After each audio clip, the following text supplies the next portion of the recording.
प्रधानमंत्री नरेंद्र मोदी ने 79वें स्वतंत्रता दिवस के अवसर पर लाल किले के प्राचीर से देश को संबोधित किया। पीएम मोदी ने अपने भाषण में ऑपरेशन सिंदूर का खास तौर पर जिक्र किया। उन्होंने कहा कि जिस तरह से हमने देश में बने हथियारों की मदद से दुश्मनों को करारा जवाब दिया है, वो आज से पहले कभी नहीं हुआ। साथ ही पीएम मोदी ने देश को आत्मनिर्भर बनाने की भी बात की और कहा कि आत्मनिर्भरता आज के भारत की मांग है। अपने संबोधन के दौरान पीएम मोदी ने लाल किले से एक बड़ी घोषणा भी की। उन्होंने कहा कि देश के हर नागरिक की सुरक्षा सुनिश्चित करने के लिए सुदर्शन चक्र नामक एक राष्ट्रीय सुरक्षा कवच तैयार किया जाएगा, जो भविष्य की तकनीक आधारित चुनौतियों का सामना करेगा। पीएम मोदी ने बताया कि इसके लिए मिशन सुदर्शन चक्र लॉन्च किया जाएगा। मिशन सुदर्शन चक्र को लेकर पीएम मोदी ने क्या कहा, आइए आपको सुनाते हैं। हम देख रहे हैं कि पूरे विश्व में आज युद्ध के तौर तरीके बदल रहे हैं। हमने देखा है कि भारत युद्ध के हर नए तौर तरीकों को निपटने में समृद्ध है। हमने ऑपरेशन सिंदूर में दिखा दिया है। टेक्नोलॉजी में जो भी महारत थी, पाकिस्तान ने हमारे सैन्य ठिकानों पर, हमारे एयरबेस पर, हमारे संवेदनशील स्थानों पर, हमारे आस्था के केंद्रों पर, हमारे नागरिकों पर मिसाइल्स, ड्रोन अनगिनत मात्रा में उन्होंने वार किया। देश ने देखा है, लेकिन देश को सुरक्षित रखने के जो प्रयास पिछले 10 साल में हुए हैं, उस ताकत का परिणाम था कि उनके हर हमले को हमारे जाबाजों ने और हमारी टेक्नोलॉजी ने तिनके की तरह बिखेर दी।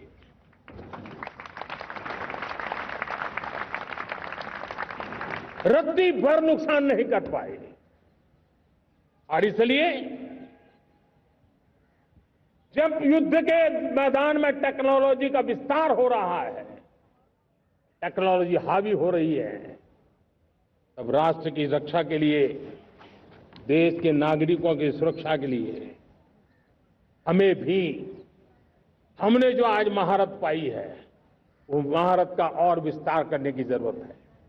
हमने आज जो महारत पाई है, उसको लगातार अपग्रेडेड करते रहने की आवश्यकता है। और इसलिए साथियों, मैंने एक संकल्प लिया है, मुझे आपके आशीर्वाद चाहिए, कोटि कोटि देशवासियों के आशीर्वाद चाहिए, क्योंकि समृद्धि कितनी ही क्यों न हो, अगर सुरक्षा के प्रति उदासीनता बरतते हैं तो समृद्धि भी किसी काम की नहीं रहती। और इसलिए सुरक्षा का महत्व बहुत बड़ा है। और इसलिए आज लाल किले की प्राचीर से कह रहा हूं, आने वाले 10 साल में 2035 तक राष्ट्र के सभी महत्वपूर्ण स्थलों, जिनमें सामरिक के साथ साथ सिविलियन क्षेत्र भी शामिल है, जैसे अस्पताल हो, रेलवे हो, जो भी आस्था के केंद्र हो, उन्हें टेक्नोलॉजी के नए प्लेटफॉर्म द्वारा पूरी तरह सुरक्षा का कवच दिया जाएगा। ये सुरक्षा का कवच लगातार विस्तार होता जाए, देश का हर नागरिक सुरक्षित महसूस करे। किसी भी प्रकार की टेक्नोलॉजी हम पर वार करने आ जाए, हमारी टेक्नोलॉजी उससे बेहतर सिद्ध हो। और इसलिए आने वाले 10 साल 2035 तक मैं ये राष्ट्रीय सुरक्षा कवच का विस्तार करना चाहता हूं, मजबूती देना चाहता हूं, आधुनिक बनाना चाहता हूं। और इसलिए भगवान श्री कृष्ण से प्रेरणा पाकर के हमने श्री कृष्ण का जो सुदर्शन चक्र था, उस सुदर्शन चक्र की राह को चुना है। आप में से बहुत लोगों को याद होगा, जब महाभारत की लड़ाई चल रही थी, श्री कृष्ण ने अपने सुदर्शन चक्र से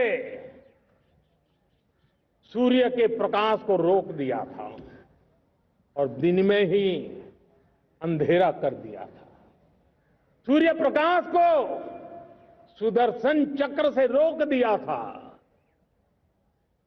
और तब अर्जुन ने जो शपथ ली थी जयद्रथ का वध करने की, उस प्रतिज्ञा को अर्जुन पूर्ण कर पाए थे।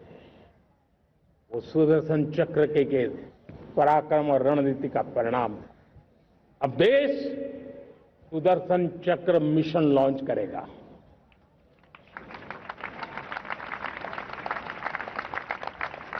ये मिशन सुदर्शन चक्र एक पावरफुल वेपन सिस्टम दुश्मन के हमले को न्यूट्रलाइज तो करेगा ही करेगा, लेकिन कई गुना ज्यादा दुश्मन पर हिट बैक करेगा।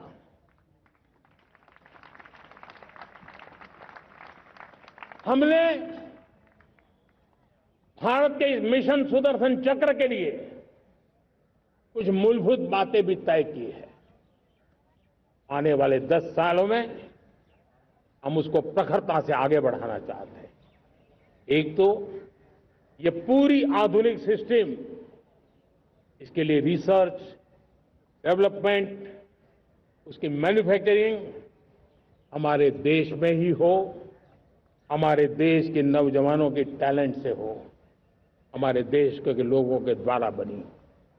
दूसरा, एक ऐसी व्यवस्था होगी जो वॉरफेयर के हिसाब से भविष्य में क्या क्या संभावनाएं हैं उसका हिसाब किताब लगा करके +1 की स्ट्रेटेजी वर्कआउट करेगी।